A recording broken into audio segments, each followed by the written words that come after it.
నమస్కారం ఘంటారావానికి స్వాగతం. ముందుగా ప్రధాన అంశాలు. 10 ఏళ్ల ఎన్డీఏ పాలన వైఫల్యంపై ఛార్జిషీట్ విడుదల చేసిన కాంగ్రెస్. ఎస్సీ ఎస్టీ ఓబీసీ రిజర్వేషన్ల రద్దుకు కుట్ర చేస్తోందని రేవంత్ ఆరోపణ. మోదీని గెలిపిస్తే ముస్లింల రిజర్వేషన్లు రద్దు చేస్తామన్న అమిత్ షా. ఎస్సీ ఎస్టీ ఓబీసీలకు వర్తింపజేస్తామని సిద్దిపేట సభలో స్పష్టీకరణ. భువనగిరి లోక్సభ నియోజకవర్గంలో భారస అధ్యక్షుడి బస్సు యాత్ర. ఎండిపోయిన పంటలు పరిశీలించి రైతుల్ని ఓదార్చిన కేసీఆర్.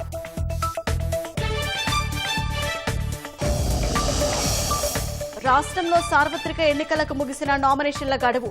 రేపు పరిశీలన, ఉపసంహరణకు 29 వరకు అవకాశం.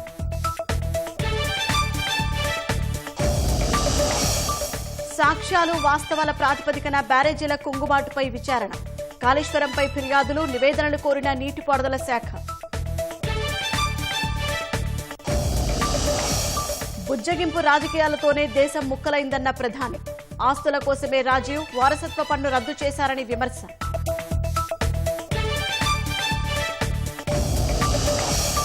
సమస్యల నుంచి ప్రజల దృష్టి మరల్చేందుకు మోదీ అసత్య ప్రచారాలు. మేనిఫెస్టోలో సంపద పునఃపంపిణీ ఎక్కడుందో చెప్పాలన్న కాంగ్రెస్.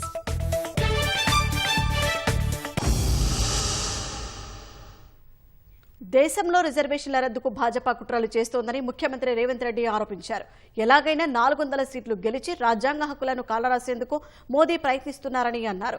కేంద్రంలో భాజపా సర్కార్ 10 ఏళ్ల పాలనపై రాష్ట్ర కాంగ్రెస్ రూపొందించిన ఛార్జిషీట్ను సీఎం విడుదల చేశారు. జనాభా దామాషా ప్రకారం రిజర్వేషన్లు పెంచేందుకు కాంగ్రెస్ కట్టుబడి ఉందని స్పష్టం చేశారు.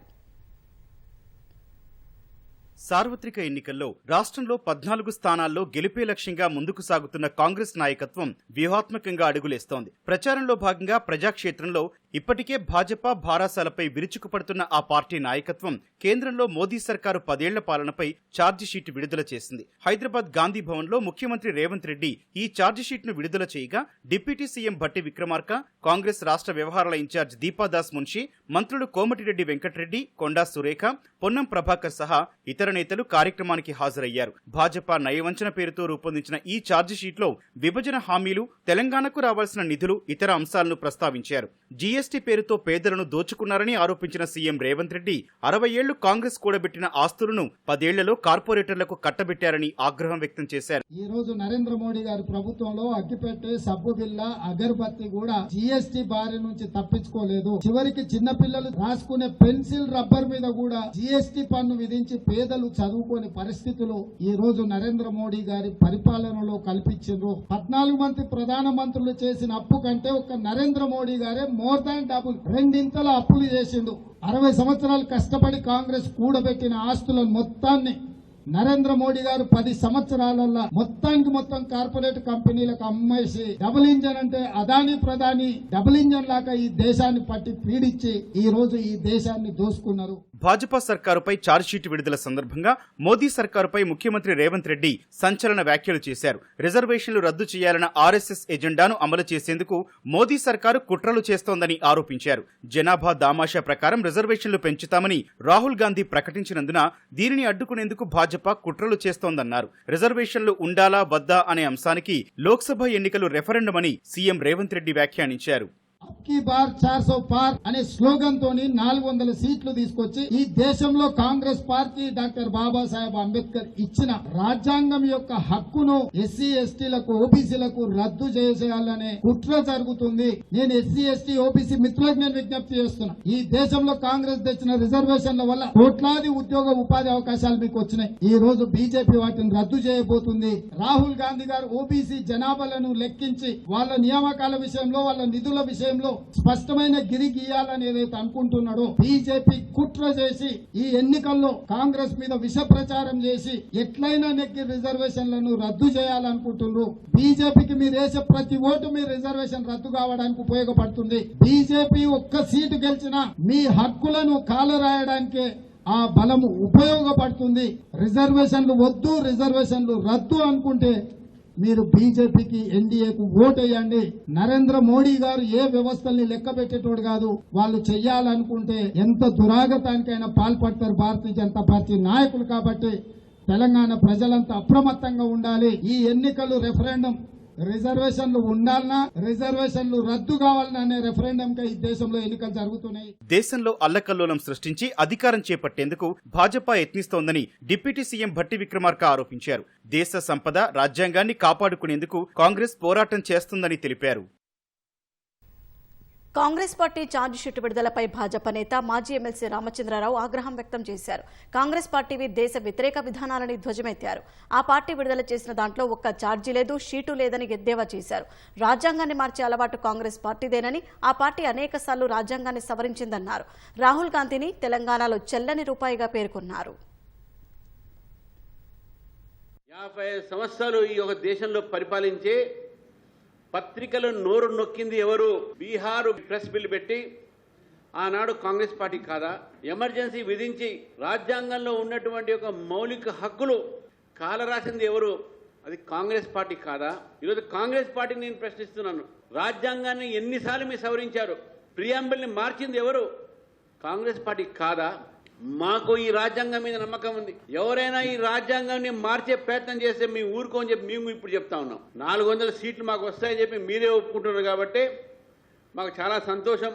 మా మోదీ గ్యారంటీ మాత్రం 100% ఉంటుంది. మీ గ్యారంటీ ఏది? మీరిచ్చిన 6 గ్యారంటీలు అది రేవంత్ గ్యారంటీలా, అది రాహుల్ గ్యారంటీలా? కాంగ్రెస్ పార్టీలో ఎవరు చేరినా చేర్చుకోవాలని ఏఐసీసీ ఆదేశించిందని రాష్ట్ర నేతలు అన్నారు. తమకు వ్యతిరేకంగా పనిచేసిన నాయకులు వచ్చి చేరినా తాము అభ్యంతరం చెప్పమని PCC working president Jaggareddy, Kisan Congress జాతీయ ఉపాధ్యక్షుడు కోదండరెడ్డి వ్యాఖ్యానించారు. పలువురు నాయకులు ఈ ఇరువురి నేతల సమక్షంలో పార్టీలో చేరగా కండువా కప్పి ఆహ్వానించారు. చేరికలో ఎలాంటి షరతులు ఉండవని అన్నారు.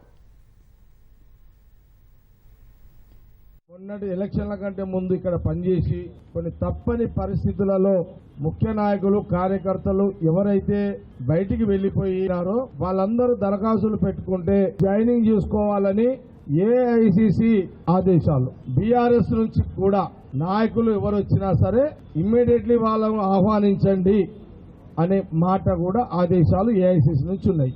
ఇది అన్కండిషనల్, ఎక్కడ కూడా కండిషనల్ తో ఎలాంటి జాయినింగ్స్ ఉండవు. ఇది ఏఐసిసి ఇచ్చిన డైరెక్షన్.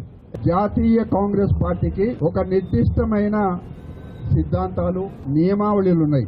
ప్రాంతీయ పార్టీలకు సిద్ధాంతాలు లేవు. అవకాశవాద రాజకీయాలు మాత్రమే వాళ్ళకి ఎట్లా కుర్చీలకు రావాలనే వాళ్ళ ఉద్దేశం ఉంటుంది. ఇకపోతే భారతీయ జనతా పార్టీకి కూడా నిర్దిష్టమైన సిద్ధాంతాలు లేవు అని చెప్పడానికి ఇవి 2 చాలు. సీఎం రేవంత్ రెడ్డి దేవుళ్లపై ఒట్టు పెట్టినా ఆయనపై ఆయన ఒట్టు పెట్టుకున్నా ప్రజలు నమ్మడం లేదని మాజీ మంత్రి హరీష్ రావు అన్నారు. బాండ్ పేపర్లను నమ్మట్లేదని, ఎక్కడికెళ్లితే అక్కడి దేవుళ్లపై ఒట్టు పెడుతున్నారని మెదక్లో ఎద్దేవా చేశారు. భాజపా నేతల మాటలు నమ్మడం అంటే నీళ్లు లేని బావిలో దూకినట్లే అని వ్యాఖ్యానించారు. ఆ పార్టీ ఒక్క వర్గానికి మేలు చేయలేదని, మతాన్ని అడ్డం పెట్టుకుని రాజకీయాలు చేస్తోందని విమర్శించారు. ఆగస్టు 15లోపు రుణమాఫీ, 6 హామీలు అమలు చేయాలని సీఎం రేవంత్ రెడ్డికి హరీష్ రావు మరోసారి సవాల్ చేశారు. మళ్ళా మెదక్ నుంచి రేవంత్ రెడ్డికి ఛాలెంజ్ చేస్తున్నా. అసెంబ్లీ ముందు అమరవీరుల స్తూపం దగ్గరికి నేను వస్తా ఉన్నా. నా రాజీనామా లేఖతో నువ్వు వస్తావా? నువ్వు ఆగస్టు 15లోగా రుణమాఫీ చేసేది నిజమైతే, ఆగస్టు 15లోగా బాండ్ పేపర్ మీద రాసిచ్చిన 6 గ్యారంటీలు అమలు చేసే వాస్తవ నిజమైతే రాలపు గన్ పార్క్ దగ్గరికి మనమిద్దరం రాజీనామా లేఖలను మేధావుల చేతుల్లో పెడదాం. ఆగస్టు 15లోగా నువ్వు 6 గ్యారంటీలను, రుణమాఫీని అమలు చేస్తే నా రాజీనామా లేఖ తీసుకుపోయి స్పీకర్ గారికి ఇస్తారు. ఒకవేళ నువ్వు అమలు చేయకపోతే నీ రాజీనామా లేఖ తీసుకుపోయి గవర్నర్ గారికి ఇస్తారు. దానికి సిద్ధమేనా అని అడుగుతా ఉన్నా.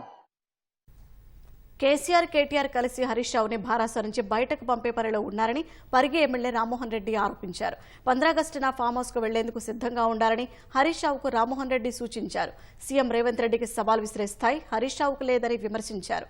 కేసీఆర్ ఆదేశాలతోనే సవాల్ చేస్తున్నారో లేదో చెప్పాలని డిమాండ్ చేశారు. ఆగస్టు 15న ఏకకాలంలో 2 లక్షల రుణమాఫీ చేస్తామని ఇచ్చిన హామీ అమలు చేసి తీరుతామని రామ్మోహన్ రెడ్డి స్పష్టం చేశారు.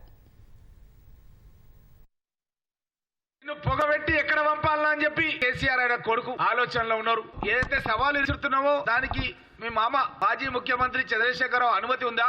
15 ఆగస్టు కల్లా 2 లక్షల రుణమాఫీ చేస్తాం, నువ్వు రెడీగా ఉండు. మీ మామ చంద్రశేఖరరావును ఒప్పించి మూటా ముల్లే చదువుకొని మీ బీఆర్ఎస్ పార్టీ కార్యాలయం రద్దు చేసుకొని ఫామ్ హౌస్ కు పోవడానికి మీరు సిద్ధంగా ఉండాలి.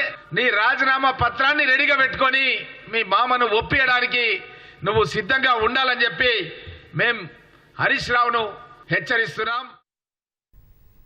రాష్ట్రంలో కాంగ్రెస్ భారాస అవినీతిలో మునిగిపోయాయని కేంద్ర హోంమంత్రి అమిత్ షా ఆరోపించారు. సిద్దిపేటలో ఎన్నికల ప్రచార సభకు హాజరైన అమిత్ షా తెలంగాణలో 12 స్థానాల్లో భాజపాను గెలిపించాలని కోరారు. కశ్మీర్ను భారత్లో శాశ్వతంగా అంతర్భాగం చేసేందుకు ఆర్టికల్ 370 రద్దు ద్వారా మోదీ కృషి చేశారని తెలిపారు. మోదీని గెలిపిస్తే ముస్లింలకు ఇస్తున్న రిజర్వేషన్లు రద్దు చేసి వాటిని ఎస్సీ, ఎస్టీ, ఓబీసీలకు వర్తింపజేస్తామని అమిత్ షా హామీ ఇచ్చారు. మజ్లిస్కు భయపడి తెలంగాణ విమోచన దినోత్సవం నిర్వహించట్లేదన్న అమిత్ షా భాజపా వచ్చాక సెప్టెంబర్ 17న తెలంగాణ విమోచన దినోత్సవం నిర్వహిస్తామన్నారు. మెదక్లో కమలం వికసించాలని కార్యకర్తలకు అమిత్ షా పిలుపునిచ్చారు. इतने कम समय में कांग्रेस पार्टी ने तेलंगाना को दिल्ली का एटीएम बनाकर रख दिया है. जो टीआरएस ने भ्रष्टाचार किया था वो भ्रष्टाचार का चाहे कालेश्वरम का हो चाहे भूमि घोटाला हो एक की भी जांच कांग्रेस पार्टी नहीं कर रही. टीआरएस और कांग्रेस पार्टी दोनों मिले हुए. और अगर मैं आज कहकर जाता हूं आप तीसरी बार मोदी जी को प्रधानमंत्री बनाओ, तेलंगाना को ये भ्रष्टाचार से मुक्त कराने का काम नरेंद्र मोदी जी करेंगे. రాష్ట్రంలో సార్వత్రిక ఎన్నికల నామినేషన్ల గడువు ముగిసింది. ఆఖరి రోజు నేతలంతా రిటర్నింగ్ కార్యాలయాల్లో నామపత్రాలను దాఖలు చేశారు. ముఖ్య నేతలు పార్టీ శ్రేణులతో కలిసి రోడ్ షోలతో అట్టహాసంగా ఆర్ఓ కార్యాలయాలకు వచ్చి నామపత్రాలు సమర్పించారు. రాష్ట్రంలో నామినేషన్ల ఘట్టం తుది దశకు చేరుకుంది. చివరి రోజు పెద్ద సంఖ్యలో నామినేషన్లు దాఖలయ్యాయి. అధికార కాంగ్రెస్ పార్టీ తరపున ఖమ్మం ఎంపీ అభ్యర్థిగా రామసహాయం రఘురామిరెడ్డి ఖమ్మం కలెక్టరేట్లో రిటర్నింగ్ అధికారికి నామినేషన్ అందజేశారు. అనంతరం మంత్రులు పొంగులేటి శ్రీనివాసరెడ్డి, తుమ్మల నాగేశ్వరరావు సమక్షంలో భారీ రోడ్ షో నిర్వహించారు.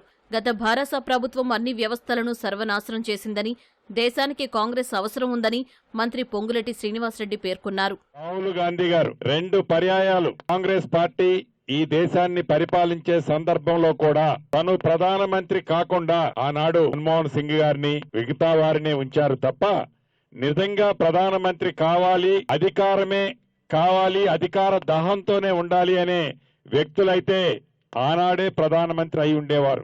ఈ దేశాన్ని గాడిలో పెట్టాలంటే అది ఒక్క సెక్యులర్ పార్టీ అయిన కాంగ్రెస్ పార్టీతోనే సాధ్యం. కాబట్టి మంచి మెజార్టీతో గెలిపించాలని మనస్ఫూర్తిగా మీ అందరినీ కోరుకుంటూ మరొక్కసారి పేరు పేరున అభినందనలు, కృతజ్ఞతలు. కరీంనగర్ లోక్సభ స్థానానికి భాజపా అభ్యర్థిగా బండి సంజయ్ మరో సెట్ నామినేషన్ దాఖలు చేశారు. గుజరాత్ సీఎం భూపేంద్ర పటేల్ కిషన్ రెడ్డితో కలిసి కలెక్టరేట్కు చేరుకుని రిటర్నింగ్ అధికారికి నామపత్రాలు సమర్పించారు. అనంతరం ఎస్ఆర్ఆర్ కళాశాల నుంచి టవర్ సర్కిల్ వరకు భారీ రోడ్ షో నిర్వహించారు. పెద్దపల్లి లోక్సభ స్థానానికి భాజపా అభ్యర్థిగా గోమాస శ్రీనివాస నామినేషన్ దాఖలు చేశారు. పెద్దపల్లిలో గడ్డం వెంకటస్వామి కుటుంబ పాలనకు చరమగీతం పాడాలని శ్రేణులకు పిలుపునిచ్చారు. నిజామాబాద్ లోక్సభ స్థానానికి భాజపా నుంచి ధర్మపురి అరవింద్ మరో సెట్ నామినేషన్ దాఖలు చేశారు. ఉత్తరాఖండ్ సీఎం పుష్కర్ సింగ్ దామి, భాజపా ఓబీసీ మోర్చా జాతీయ అధ్యక్షుడు లక్ష్మణ్ నామినేషన్లో పాల్గొన్నారు. భాజపాకు గుజరాత్లో ఒక స్థానం ఏకగ్రీవమైందని, ఇంకా 399 సీట్లే లక్ష్యంగా శ్రేణులు పనిచేయాలని పుష్కర్ సింగ్ ధామి పేర్కొన్నారు.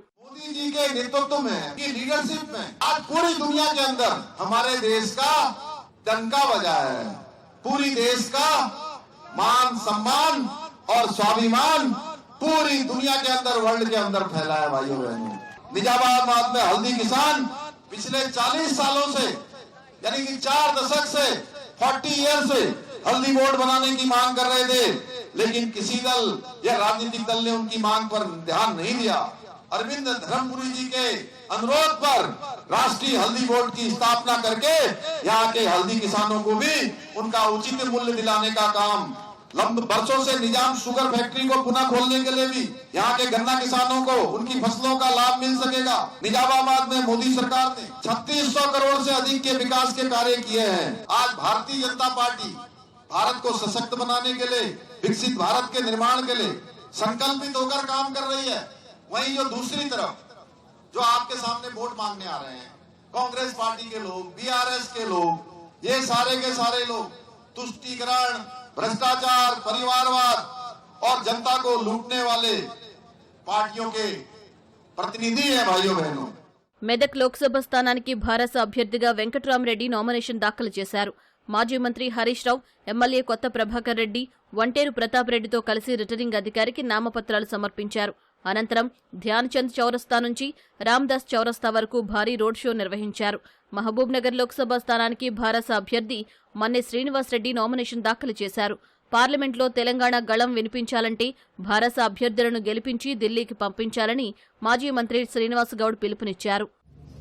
రాష్ట్రం వచ్చిన తర్వాత 10 సంవత్సరాలు సుభిక్షంగా ఉండి రైతాంగము, పేద బడుగు బలహీన వర్గాలు, మైనార్టీలు, సబ్బండ వర్గాలు సుఖ సంతోషాలతో ఉన్నటువంటి తెలంగాణ మాయ మాటలతో, అసత్యపు ప్రకటనలతో అధికారంలోకి వచ్చినటువంటి కాంగ్రెస్ పార్టీ 100 రోజులైనా కనీసం ఈ రోజు పరిస్థితులు చూస్తుంటే పట్టణాలు చూస్తే నీళ్లు కూడా కరువైపోయింది. ఈ రోజు దిక్కు తోచని స్థితిలో అయ్యో మోసపోయినాం, ఎట్లయిపోయింది కదా తెలంగాణ, ఎంత పని చేసుకుంటామని చెప్పి ఆవేదనతో ఉన్నటువంటి తెలంగాణ, ఆవేదనతో ఉన్నటువంటి మహబూబ్నగర్ జిల్లా మన్నె శ్రీనివాసరెడ్డి గారు రెండోసారి కూడా గెలుస్తాడు. బీఆర్ఎస్ పార్టీకి పట్టం కట్టడానికి ప్రజలు సిద్ధంగా ఉన్నారు. రాష్ట్రంలో నామినేషన్ల పర్వం ముగియడంతో అధికారులు రేపటి నుంచి వాటిని పరిశీలించనున్నారు. నామినేషన్ల ఉపసంహరణకు ఈ నెల 29 వరకు అవకాశం ఉంది. మే 13న కంటోన్మెంట్ అసెంబ్లీ ఉప ఎన్నికతో పాటు 17 లోక్సభ స్థానాలకు పోలింగ్ జరగనుంది. రాష్ట్రంలో మరో ఎన్నికకు ముహూర్తం ఖరారైంది. వరంగల్, ఖమ్మం, నల్గొండ పట్టభద్రుల నియోజకవర్గం ఎమ్మెల్సీ ఉప ఎన్నికకు ఈసీ షెడ్యూల్ ప్రకటించింది. మే 2న నోటిఫికేషన్ విడుదలతో నామినేషన్ల స్వీకరణ ప్రారంభం కానుంది. మే 9 వరకు నామినేషన్ల ఘట్టం కొనసాగుతుంది. నామినేషన్ల ఉపసంహరణకు మే 13 వరకు గడువు ఉంటుంది. మే 27న ఉదయం 8 నుంచి సాయంత్రం 4 వరకు పోలింగ్ ఉప ఎన్నిక జరగనుందని ఎన్నికల సంఘం తెలిపింది. జూన్ 5న ఓట్లు లెక్కించి ఫలితాలు ప్రకటించనున్నట్లు కేంద్ర ఎన్నికల కమిషన్ వెల్లడించనుంది. పల్లా రాజేశ్వరరెడ్డి ఎమ్మెల్యేగా ఎన్నిక కావడంతో ఖాళీగా ఏర్పడిన స్థానంలో ఈ ఉప ఎన్నిక జరగనుంది. బుజ్జగింపు రాజకీయాలకు స్వస్తి పలికే దిశగా తమ ప్రభుత్వం పనిచేస్తోందని ప్రధాని నరేంద్ర మోదీ వ్యాఖ్యానించారు. ఓబీసీ కోటా నుంచి కొంత లాక్కొని మత ప్రాతిపదికన రిజర్వేషన్లు ఇవ్వాలని కాంగ్రెస్ యోచించిందని ఆరోపించారు. ఉత్తరప్రదేశ్లోని ఆగ్రాలో జరిగిన ఎన్నికల ర్యాలీలో పాల్గొన్న ప్రధాని కాంగ్రెస్, సమాజ్వాదీ పార్టీ కూటమిపై విరుచుకుపడ్డారు. ఆ కూటమి బుజ్జగింపు రాజకీయాల ఆధారంగా ఏర్పడిందని, బుజ్జగింపు రాజకీయాల వల్లే దేశం ముక్కలైందని వివరించారు. ఆ పార్టీలు మహిళల ఆస్తులపై కన్నేశాయని, అయితే అవి దోపిడీకి గురికాకుండా తాను ఒక కాపలాదారుడిలా ఉంటారని హామీ ఇచ్చారు. అంతకుముందు మధ్యప్రదేశ్ మొరేనాలో ర్యాలీలో పాల్గొన్న మోదీ మాజీ ప్రధానమంత్రి రాజీవ్ గాంధీపై విమర్శలు చేశారు. గతంలో వారసత్వ పన్ను ఉండేదని, ఇందిరాగాంధీ మరణం తర్వాత ఆస్తులను దక్కించుకునేందుకు రాజీవ్ ఆ పన్నును రద్దు చేశారని ఆరోపించారు. ఇప్పుడు మళ్లీ వారి కన్ను ప్రజల ఆస్తులపై పడిందన్నారు. हमारे देश में हमने तुष्टीकरण की राजनीति बहुत देखी है। तुष्टीकरण की राजनीति ने के देश को टुकड़े टुकड़ों में बांट के रख दिया है। तुष्टीकरण की राजनीति ने सच्चे और ईमानदारों के हक को डुबोया है और इसलिए अब मोदी तुष्टीकरण को समाप्त करके संतुष्टीकरण की ओर आगे बढ़ रहा है।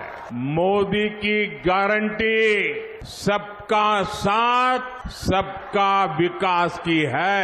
हमारा 10 साल का ट्रैक रिकॉर्ड हो या फिर भाजपा का संकल्प पत्र, हम जोर दे रहे हैं सैचुरेशन पर। कल्याणकारी योजनाओं का लाभ सबको मिले। ప్రధాని నరేంద్ర మోదీ అసత్యమేవ జయతేకు ప్రతీకగా నిలుస్తున్నారని కాంగ్రెస్ ఆరోపించింది. అసలైన సమస్యల నుంచి ప్రజల దృష్టి మళ్లించేందుకు అసత్యాలు ప్రచారం చేస్తున్నారని మండిపడింది. తమ మేనిఫెస్టోలో సంపద పునఃపంపిణీ అంశం ఎక్కడుందో చెప్పాలని హస్తం పార్టీ సవాల్ చేసింది. భారతీయ జనతా పార్టీ సిద్ధం చేసిన పిచ్పై కాంగ్రెస్ ఆట ఆడదని, నిరుద్యోగం, ధరల పెరుగుదల అనే సమస్యల పిచ్పై మాత్రమే ఆట ఆడుతుందని ఆ పార్టీ ప్రధాన కార్యదర్శి జయరాం రమేష్ తెలిపారు. తొలిదశ పోలింగ్ జరిగిన కొన్ని రాష్ట్రాల్లో కమలం పార్టీ తుడిచిపెట్టుకుపోయిందని, 2019తో పోలిస్తే ఆ పార్టీకి సీట్లు తగ్గనున్నాయని తెలిపారు. ప్రధాని మోదీ ఎన్నికల అజెండాను మరో దశలో తీసుకెళ్లేందుకు ప్రయత్నించారని విమర్శించారు. తొలుత తమ ఎన్నికల మేనిఫెస్టోకు మతం రంగు అంటగట్టే ప్రయత్నం చేసిన ప్రధాని మోదీ ఆ తర్వాత న్యాయపాత్రలోని అంశాలను మాట్లాడటం మొదలుపెట్టారని ఆక్షేపించారు. ప్రధాని మోదీ పూర్తిగా అసత్యాలతో కూడిన ప్రచారం చేస్తున్నారని జయరాం రమేష్ ఆరోపించారు. లోక్సభ ఎన్నికల ప్రచారంలో భాగంగా ప్రధాని నరేంద్ర మోదీ కాంగ్రెస్ అగ్రనేత రాహుల్ గాంధీ వివాదాస్పద వ్యాఖ్యలు చేశారని వచ్చిన ఫిర్యాదులపై కేంద్ర ఎన్నికల సంఘం కోడ్ ఉల్లంఘన కింద భాజపా కాంగ్రెస్ అధ్యక్షులకు నోటీసులు జారీ చేసింది. ఈ నోటీసుల్లో మోదీ, రాహుల్, ఖర్గే పేర్లను ఈసీ నేరుగా ప్రస్తావించలేదు. ప్రజాప్రాతినిధ్య చట్టం సెక్షన్ 77 ప్రకారం తొలుత 2 పార్టీల అధ్యక్షులైన జేపీ నడ్డా, మల్లికార్జున ఖర్గేలు ఈ ఆరోపణలపై వివరణ ఇవ్వాలని ఈసీ నిర్దేశించింది. ఏప్రిల్ 29 ఉదయం 11 గంటలలోపు స్పందన తెలియజేయాలని స్పష్టం చేసింది. రాజకీయ పార్టీలు తమ అభ్యర్థులు, స్టార్ క్యాంపెయినర్ల ప్రవర్తనకు ప్రాథమిక బాధ్యత వహించాల్సి ఉంటుందని వివరించింది. మోదీ ఇటీవల రాజస్థాన్లోని చేసిన ప్రసంగం ప్రజల మధ్య విభజన సృష్టిస్తుందని కాంగ్రెస్, సిపిఐ, సిపిఎంలు ఈసీకి ఫిర్యాదు చేశాయి. రాహుల్ దేశంలో పేదరికం పెరిగిందని, తప్పుడు ప్రసంగాలు చేశారని, ఉత్తర దక్షిణ ప్రాంతాల మధ్య విభజనను సృష్టిస్తున్నారని భాజపా కూడా ఈసీకి ఫిర్యాదు చేసింది. ఈ క్రమంలో 2 పార్టీల వివరణ ఇవ్వాలని ఈసీ ఆదేశించింది.